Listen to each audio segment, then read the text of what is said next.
say there is a difference between like a reaction and a response? Oh, 100%. Like, you know, I heard someone say a reaction is mindless. So like the reaction is whatever you're thinking at that moment you're going to say, do. Whereas a response is mindful. Like I've created that space that I talked about earlier. And now I'm able to be like, okay. And I may not always, like I tell kids all the time, I'm like, I may not even make the best decision. Like I may not make the right decision, quote unquote, but I still took time to form a decision and then to make a response. So there's a huge difference. That's a great question.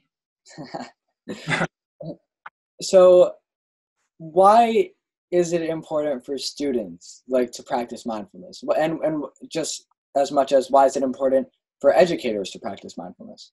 Yeah, for students, man, it's like, I think about when I was in middle school and high school, and like just the amount of effort it takes to like get from one class to another. You know, like I got my math class on one end of the campus and then I got to rush in 5 minutes to get to my English class. That's stress in and of itself, right?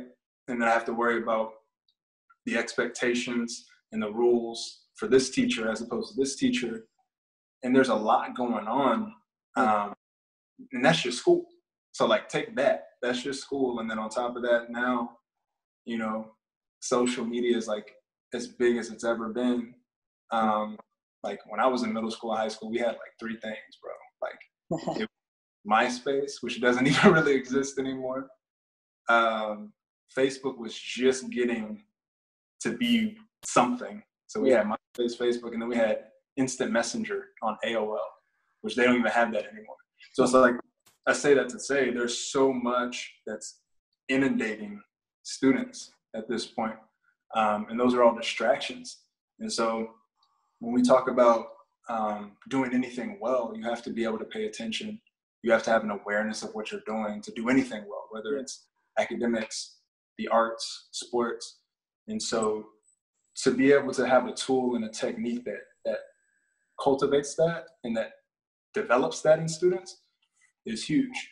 For educators, like for me personally, being like a former educator, it was stress, bro. Like all the time. Like there's so much to do. You know what I mean? From like the jump. Like when I get out of my car, I go to my classroom. You know, I've already probably lesson planned the night before. Like I've got to deal with behaviors. I've got to deal with actually teaching academic content. And it was hard for me. I'll just speak for me. It was hard for me to take that moment for myself. And so, again, going back to creating that space, whether you're a student or an educator, you're going to make better decisions when you're able to create space. The only way you can really create space is through your breathing, right? And connecting to that present moment, which we know the breath is the only thing that's always present, right? So it's important for both, man, for different reasons. And there's a whole bunch of research, which I'm sure you know.